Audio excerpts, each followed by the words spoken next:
Queridos amigos e amigas, bem-vindos ao podcast Voz da Lei. Hoje é o nosso terceiro episódio e estamos aqui com o nosso querido Rodrigo Batista Pacheco, defensor público do Estado, e vamos fazer algumas perguntas sobre a sua carreira, suas atividades, e queremos convidar você para assinar nosso canal e aceitar, dar o sininho, o like, para ativar as notificações do nosso podcast. Primeiro, muito prazer, gostei muito de você ter vindo, muito obrigado pela sua presença. Eu queria saber o seguinte, se a advocacia foi a sua primeira opção na sua infância e adolescência, se a sua família tem advogados, ou se foi uma escolha sua, foi uma escolha mais familiar. Primeiro, queria agradecer muito o convite da gente conversar e contar um pouquinho não só da minha trajetória, mas da Defensoria. Bem, a minha família é uma família de servidores públicos, mas ninguém do mundo do direito.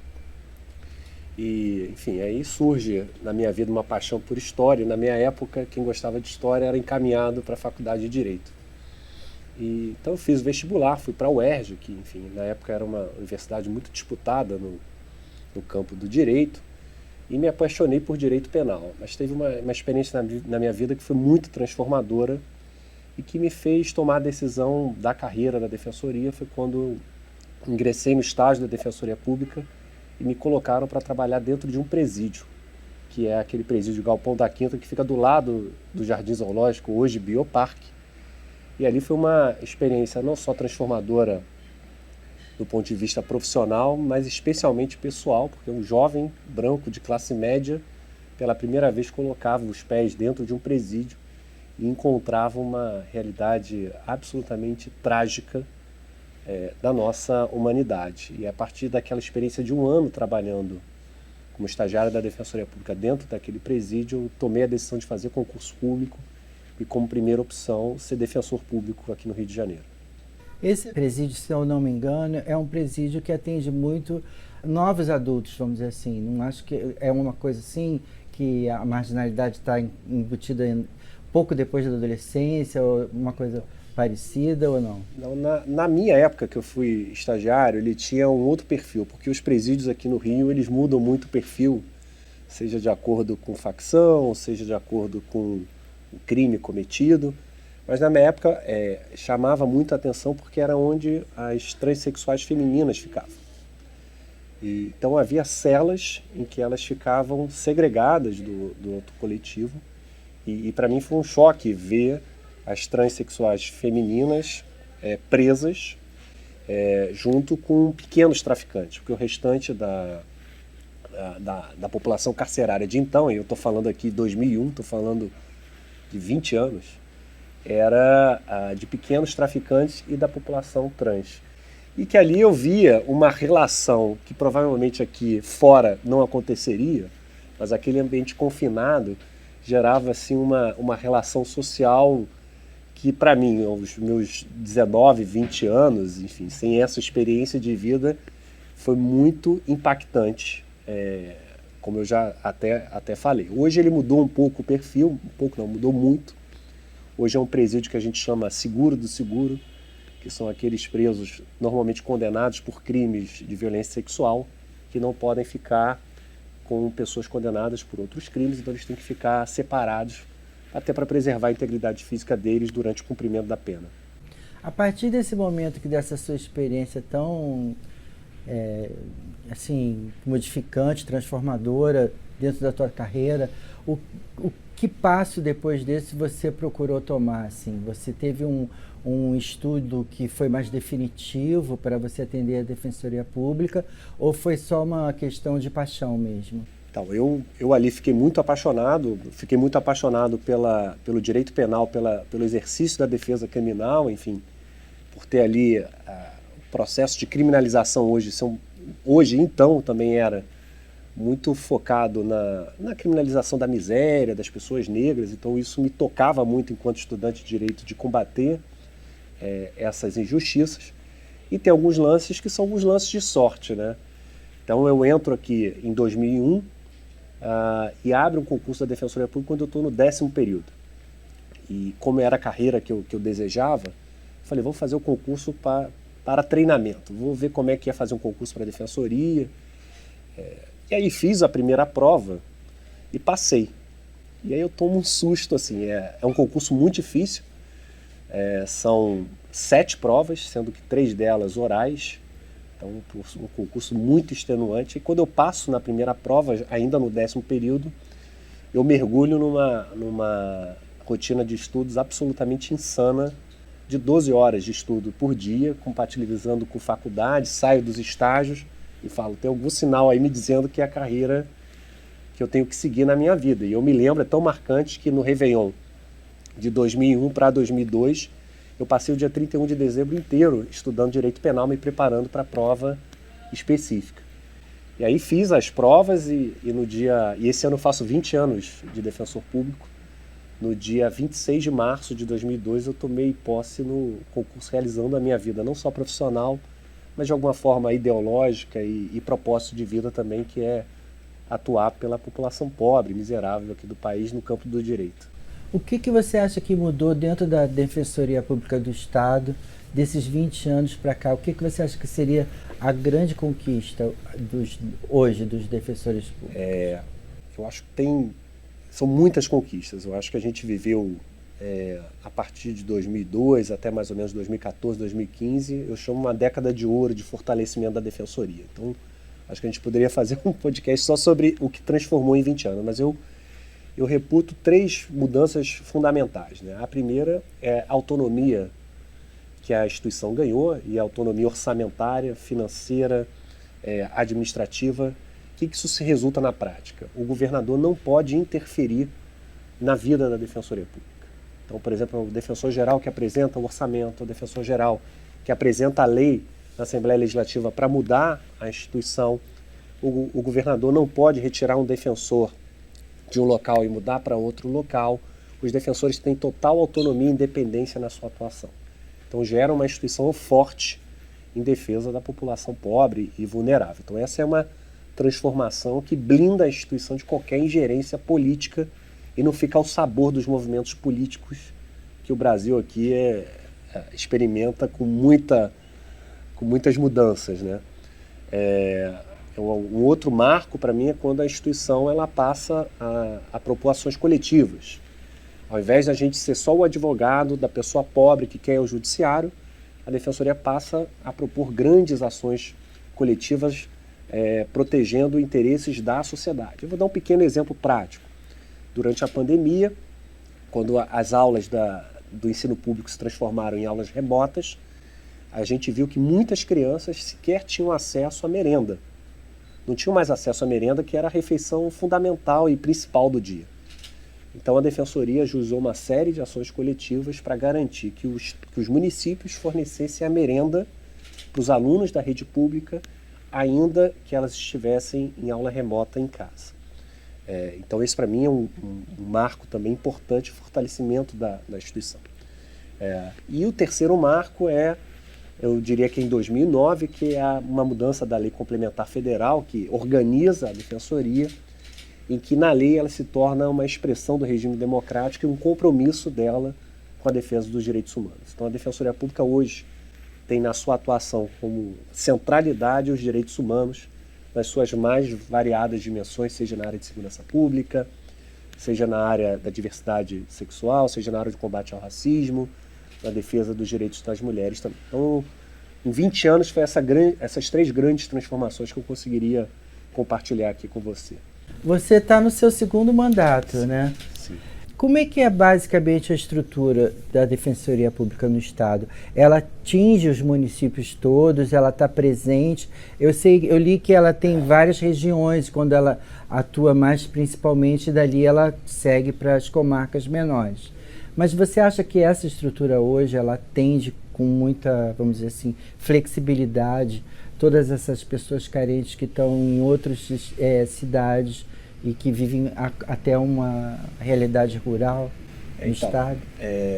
Então, alguns números aqui. Nós somos aqui no Estado do Rio de Janeiro 789 defensores públicos. Nós temos mais de 170 sedes em todo o Estado.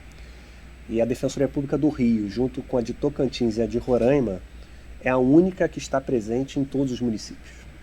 Então, a Defensoria do Rio tem 67 anos, então tem uma longa tradição, e ela sempre esteve presente em todos os municípios. Qualquer município, dos 92 municípios do nosso estado, tem um defensor público para atender a população. É a estrutura adequada? A gente sempre precisa de uma estrutura melhor, de mais quadros, enfim, de mais defensores públicos. Para você ter uma ideia, tem 150 juízes a mais do que defensores públicos aqui no Rio, 100 promotores de justiça a mais do que defensores públicos, mas é uma estrutura hoje que consegue atender a população. E aí, compartilhando, em 2021, por exemplo, só a gente tem um atendimento multiportas, né? Seja por telefone, o atendimento presencial nas sedes, tem um aplicativo, tem atendimento por e-mail. Só em uma das portas, que é o principal telefone nosso, que é o 129, a gente recebeu quase 3 milhões de ligações. No estado do Rio de Janeiro, depois do 190, é o telefone público que mais recebe ligações de busca de atendimento de serviço público pela população. Você falou 2 números que eu guardei aqui. O número de defensores públicos do Estado, ele tem uma maioria masculina ou ele é assim, meio a meio, homem e mulher? É uma instituição feminina. 2/3 dos integrantes da Defensoria Pública são mulheres. Tem uma explicação para você isso? Olha, eu acho que esse é um fenômeno das carreiras jurídicas, no geral, que estão ingressando mais mulheres do que homens. Só que eu acho que é uma tradição da Defensoria Pública do Rio, eu não consigo entender ainda, ninguém fez esse estudo, por que atrai mais mulheres, porque o número de inscritos é maior também de mulheres, comparado, por exemplo, com o Ministério Público, também com a magistratura. Mas é curioso que nos 3 últimos concursos esse número de 2/3 vem se mantendo. Você falou também do atendimento do seu aplicativo, né? 129. Tem um telefone e tem um aplicativo. Sim. O aplicativo é recente, né? É mais recente, deve ter uns 2 anos, alguma coisa assim. Foi durante a pandemia. Durante a pandemia, a gente teve que ficar fechado 3 meses e foi talvez o momento mais estressante da minha carreira, porque você virar uma estrutura, uma instituição desse porte em atendimento remoto foi muito desafiador. E a gente não tinha a cultura do atendimento remoto. A Defensoria Pública lida com a população que ou não tem acesso à internet, ou quando tem, o plano de dados se esgota rapidamente, ou sequer tem a memória suficiente para ter um aplicativo no seu telefone celular. Então o WhatsApp no início foi um grande aliado. Então a gente, com a experiência do WhatsApp, com parcerias com a UFRJ, com o Instituto de Tecnologia e Sociedade, nós desenvolvemos em 6 meses um aplicativo que não é o único canal de atendimento remoto.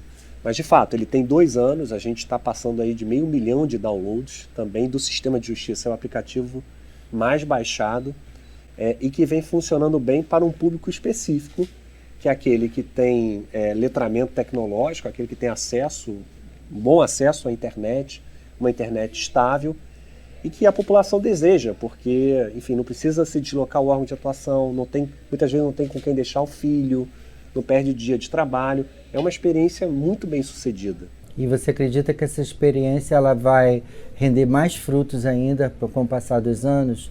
Ou é uma coisa que o trabalho presencial e a defensoria presencial ela tem que se manter porque é melhor para todos os envolvidos? Eu não acredito em nenhuma instituição do sistema de justiça 100% digital. Eu acho que quando a gente foca muito só no digital, a gente está esquecendo uma parcela extremamente vulnerável. E basta ver hoje o número de pessoas que estão no mapa da fome no Brasil. Essas pessoas não conseguem se alimentar, elas sequer têm acesso à internet. O próprio IBGE lançou um dado de que 28% da população sequer tem acesso à internet. Então, pensar numa instituição que é focada para atendimento à população pobre, vulnerável, necessitada, só digital, é simplesmente esquecer uma parcela grande da população. Então a gente precisa ter o atendimento presencial. Hoje a Defensoria Pública já voltou, desde o início desse ano, 100% presencial, para atender essa população que demanda o atendimento presencial, que não tem acesso à internet. Mas, obviamente, ela tem que investir muito em tecnologia para atender essa outra parcela, que ainda assim é pobre, mas que tem acesso à internet, consegue manejar bem as ferramentas tecnológicas do celular e opta pelo atendimento remoto. Então foi uma linha muito forte nossa de investimento em tecnologia, em obtenção e produção de dados. A gente hoje consegue mapear em tempo real a nossa demanda diariamente. Então a pandemia acelerou muito a nossa digitalização, só que sempre com cuidado de não esquecer essa população vulnerável. Que não tem internet, como você falou, e plano de dados, coisa e mais. Me diz uma coisa, qual é o papel da Defensoria Pública no Estado hoje nessas questões antirracistas que você vê em trabalho, em entretenimento, em vários momentos que, próprio no meio de transporte, enfim, em qualquer ocasião pode acontecer isso. Como é que a Defensoria hoje atua para esse caso específico? Existe dentro da Defensoria também um cuidado entre próprios defensores a ter esse trabalho? Então, a gente teve duas linhas de atuação, uma com o olhar externo e outra com o olhar interno. Então, o olhar interno, há mais ou menos um ano, nós criamos uma coordenação de promoção da equidade racial, que é um órgão da nossa estrutura administrativa para olhar internamente a instituição, de como é que a instituição consegue ter mais diversidade. Porque nós fizemos lá um censo, cerca de 12%, 13% dos defensores são pretos ou pardos. Esse é um número muito baixo, muito baixo. Como é que uma instituição que atende a população, que cobra por maior diversidade, não faz o dever de casa? Então a gente adotou uma série de medidas a partir dessa nova coordenação, seja de maior conscientização interna sobre a questão do racismo estrutural e também uma profunda mudança do nosso concurso público. Então, o último concurso público, em que ingressaram 71 defensores e defensoras, tomou posse em fevereiro. Ele é fruto dessa reflexão e de uma mudança, eu diria, bem radical do modelo de concurso. E o resultado, é óbvio que a instituição precisa avançar muito, mas o resultado foi muito exitoso. Depois de 26 concursos na sua história, a Defensoria Pública fez agora o 27º, pela primeira vez na sua história a gente teve uma cota, a efetivação da cota racial. A gente preencheu 28% das vagas de negros, de pretos e pardos. Então hoje a gente tem uma instituição com muito mais diversidade, com defensores públicos negros, defensoras negras atuando. Isso traz um enriquecimento para a instituição muito grande. Então esse é um olhar interno. Para o olhar externo, a gente tem um núcleo de combate ao racismo, que está vinculado a uma coordenação de direitos humanos, que atua casos individuais e tem atuações estratégicas. Eu vou falar uma que impacta muito, que é a questão do reconhecimento fotográfico. A gente levantou esse tema a partir de uma série de pesquisas. A gente também tem uma diretoria de pesquisa lá que faz análise de dados aplicados ao direito, e a gente constatou que que as pessoas mais atingidas por erros de condenação nas varas criminais por reconhecimento fotográfico eram pessoas negras. E a partir disso a gente fez uma série de atuações estratégicas para pautar esse tema. E a gente teve depois um programa no Fantástico que foi muito impactante para a sociedade sobre essa questão do reconhecimento fotográfico. Há um mês a gente lançou um segundo relatório mostrando que 70% das pessoas atingidas pelo reconhecimento fotográfico são negras, são pretas e pardas.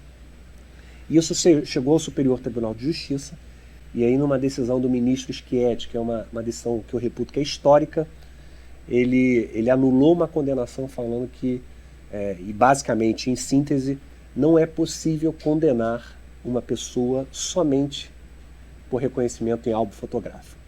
O que acontecia na prática? A delegacia tinha um álbum com várias fotos, a pessoa ia lá, olhava o álbum e reconhecia eventualmente uma pessoa. Isso é muito frágil por conta das falsas memórias e tem um elemento de racismo estrutural porque as pessoas indicadas eram normalmente negras. Então esse foi um tema importante que a gente pautou e que a gente conseguiu uma grande vitória no Superior Tribunal de Justiça. Essa vitória que você está celebrando e tudo, ela chega a impactar diretamente as pessoas que estão trabalhando com essas instituições? Você acredita que a Defensoria Pública, quando está dentro de um órgão policial, ela é impactada e ela chega junto e fala nós não estamos querendo esse tipo de reconhecimento? Isso impacta, eu vou dar alguns exemplos de impacto. Tinha um jovem aqui em Nilópolis que ele respondia a 14 processos a partir de reconhecimento fotográfico. E ele tinha, digamos, álibi. Ele falava, olha, nesse caso aqui eu estava no lugar tal, nesse eu estava no lugar tal. Só que ele tinha 14 processos, inquéritos, na verdade, contra ele a partir de reconhecimento fotográfico. A partir dessa decisão, a defensora de lá impetrou uma medida para excluir as fotos dele do reconhecimento do álbum fotográfico. O juiz deferiu e simplesmente a gente cessou o inferno que era a vida desse rapaz. Pra você ter noção do que acontecia com ele, ele ia fazendo vídeos e fotos cada vez que ele saía de casa para mostrar qual o caminho que ele estava seguindo. Ele mandava mensagens de WhatsApp para ter ali um rastro de provas, já pensando no próximo processo fruto desse reconhecimento fotográfico. Mas teve um impacto na população também, porque aliado a isso teve uma estratégia de comunicação, com a imprensa enfrentando esse tema, a editorial do Globo contra o reconhecimento fotográfico, e aí os defensores das varas criminais nos reportam hoje que as pessoas, quando vão testemunhar e têm dúvida, falam, olha, eu tenho dúvida, eu não sei se é ele. Ele é até parecido, mas eu tenho dúvida. A partir da matéria que eu vi no Fantástico, a partir da matéria que eu vi no Globo, isso mudou a forma de eu testemunhar. Se eu tenho dúvida, eu falo que eu tenho dúvida. E aí eu prefiro não condenar o inocente. Ver com o poder da pesquisa, do poder também da imprensa também de pautar um tema relevante, pode mudar a vida nas varas criminais. Então, vários juízes hoje, se houver só reconhecimento fotográfico, eles absolvem os réus. Entendi. Mudar um pouco de assunto, me explica como é que é o processo que você chega a ser defensor público do Estado. Isso é uma votação, é um colegiado, é uma nomeação? Como é que acontece isso? É um processo de fases, né? Então, como toda instituição, a gente tem os grupos políticos que têm pensamentos divergentes, enfim, dos rumos da instituição. Então, a gente tem um grupo político lá na Defensoria Pública e se lança candidato. O mandato são de 2 anos, podendo ter uma recondução por mais 2 anos. Então, a primeira fase é uma eleição interna, em que os defensores públicos elegem e formam uma lista tríplice. Essa lista tríplice é encaminhada ao governador, que escolhe um dos 3. A tradição do Rio de Janeiro é sempre nomear o mais votado. Nunca na história se nomeou o segundo ou terceiro colocado. E me fala uma coisa, você depois desse teu mandato, você tem uma intenção política? Você vai ficar trabalhando junto à defensoria ou você almeja uma outra coisa? Tenho zero intenção política, eu almejo tirar minhas férias que eu não consegui tirar e depois voltar para a minha titularidade, meu órgão de atuação é uma vara criminal, a minha trajetória na defensoria foi de defesa criminal no Tribunal do Júri e agora é uma vara criminal na capital e retomar meu trabalho porque o que eu vivi nesses 4 anos eu preciso de um tempo de calmaria na minha vida. Olha só, a gente tem umas perguntas que mandam pra gente, nossos colaboradores, e eu queria fazer para você. Claro. A tecnologia ela é uma grande aliada hoje, né, para todos os órgãos públicos e tal. O que mais você acha que é o seu aliado fundamental? Dentro da tecnologia ou fora da tecnologia? Fora da tecnologia. Eu acho que é não perder a humanidade. Eu acho que é a nossa... e aí não é nada concreto, mas o que é fundamental para a instituição permanecer forte é a gente não perder a nossa indignação com as injustiças. Então esse é um olhar mais, digamos... filosófico. De projeto de vida de defensoria pública. Mas além da tecnologia, indo para uma parte mais concreta, é ampliar a capacidade de diálogo. Eu acho que o defensor público, no seu dia a dia, ele tem que exercitar o diálogo, seja atendendo a população, seja quando ele vai lidar com uma autoridade pública, ao invés de propor uma ação logo, tentar dialogar, resolver extrajudicialmente, dialogar com o Ministério Público, com o Poder Judiciário. Então essa é uma ferramenta que a gente não é treinado na faculdade, a gente é treinado para o litígio, para a briga, para a guerra, para transformar o problema numa petição e terceirizar para o juiz decidir. E eu acho que a gente tem que repensar a formação da carreira jurídica para exercitar o diálogo, busca de acordo, métodos extrajudiciais de composição de conflitos. Todo mundo fala muito que a justiça tarda, mas não falha, né? Você acha que essa questão dela ficar um pouco tardia para as pessoas em diversos assuntos e processos, isso está sendo de alguma maneira modificado por essa questão tecnológica, ou a gente ainda está numa situação de demora muito grande para chegar à finalização? Então, eu acho que, no geral, a justiça, e aí quando eu digo justiça, o judiciário acelerou muito com a digitalização. Isso para mim é inegável. Eu que peguei essa transição, quando eu cheguei, os processos eram de papel. Então, juntar folha, assinar, rubricar uma burocracia. Hoje a gente tem o processamento muito automatizado, inclusive sem a necessidade de um funcionário ali por trás para impulsionar o processo. Então, a justiça hoje ela é muito mais rápida. Só que isso também democratizou o acesso à justiça. Então, a gente tem um volume de processos inacreditável. Só para você ter ideia, a Defensoria falou no ano passado, se manifestou em 1.200.000 processos. Isso é muita coisa.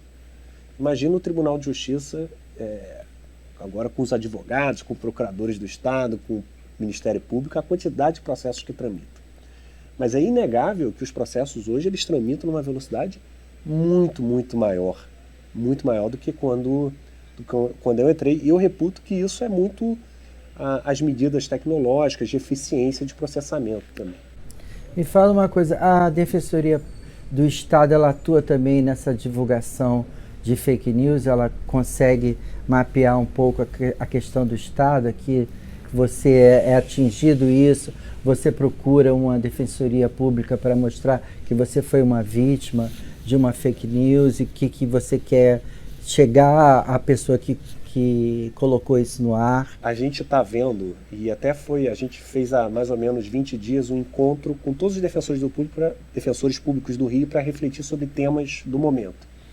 E é muito interessante o impacto das redes sociais. E como vem crescendo o número de pessoas que procuram a instituição, seja para retirar, junto a uma rede social, um post falso, seja para buscar uma reparação.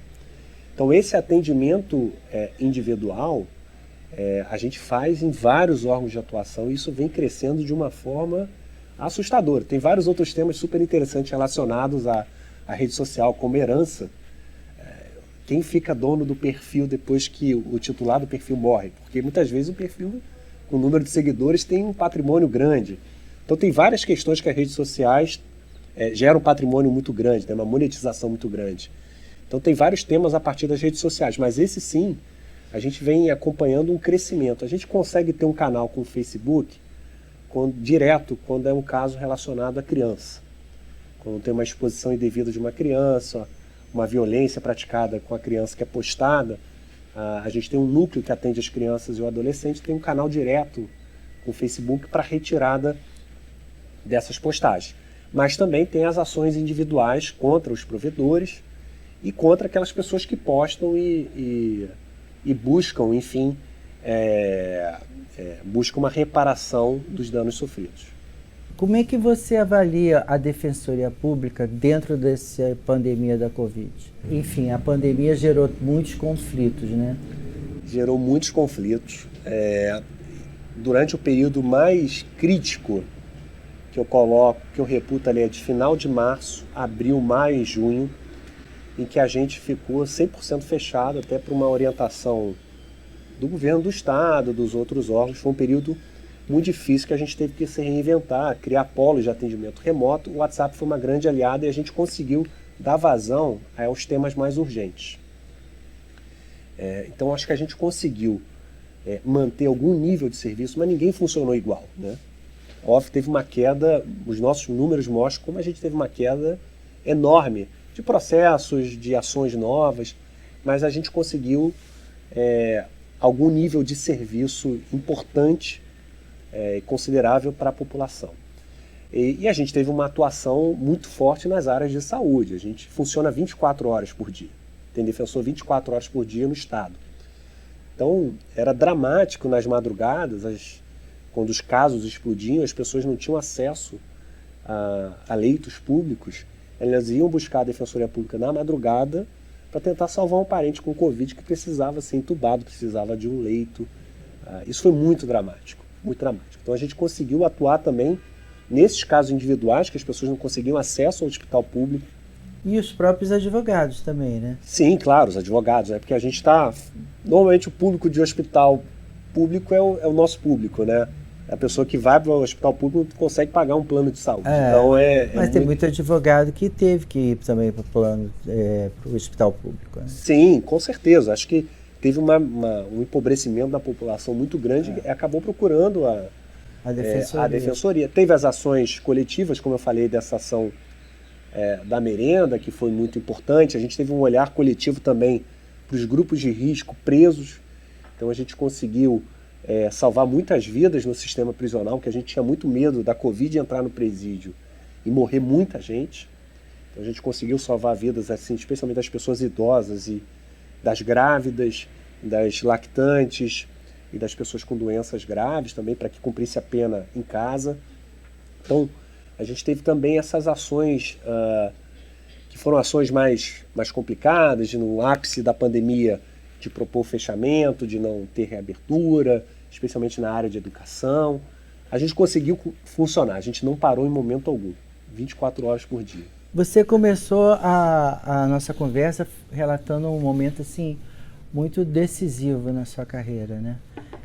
Você acredita que hoje esse sistema penal, vamos falar do Estado, também federal, ele deu alguma evolução ou é o caso da gente repensar também todas essas questões? Eu não sei, eu penso que fazer mais que presídio não resolve nada.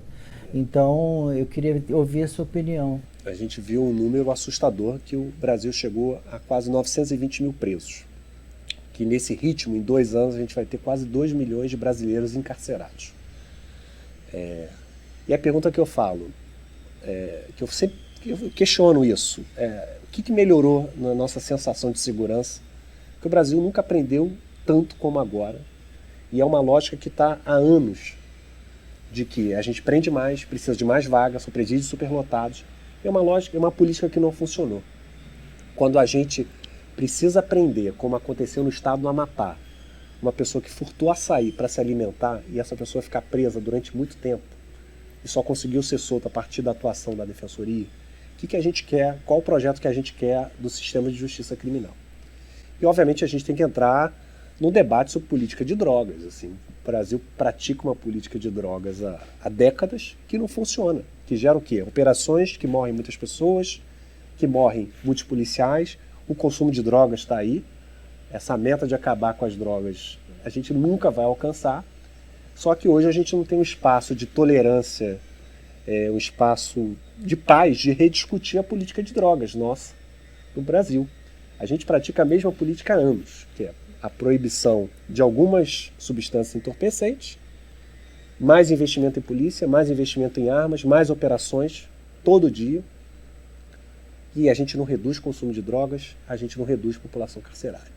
Então, acho que a gente precisa primeiro criar esse ambiente de discussão. A gente vai continuar aprendendo mais gente, a gente quer chegar a 1 milhão. A gente quer continuar a ser o terceiro país que mais prende no mundo, depois dos Estados Unidos e da Rússia. Você acredita que essa é uma discussão mais no âmbito da educação ou da saúde? Eu acho que é dos dois. Onde a gente não tem que discutir política de drogas é no direito. É a minha primeira premissa.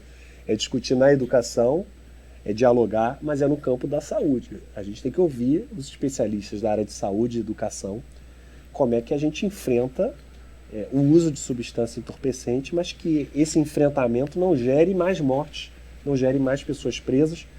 Veja, aqui no estado do Rio de Janeiro, olha o projeto de país que a gente está construindo. O orçamento de segurança pública é maior do que saúde e educação juntos. Se eu somar educação e saúde juntos, eles têm menos recursos públicos do que segurança pública. Que país a gente está construindo?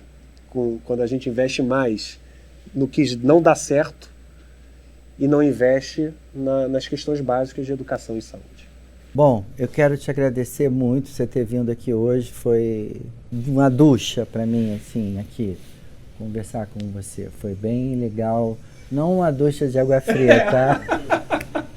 Vamos dizer que foi uma ducha reconfortante, assim. Obrigado. Foi bem interessante. Gostei muito de estar com você aqui hoje. Eu que agradeço o convite, estou sempre às ordens aqui. Obrigado. Parabéns pelo programa. Obrigado a vocês hoje.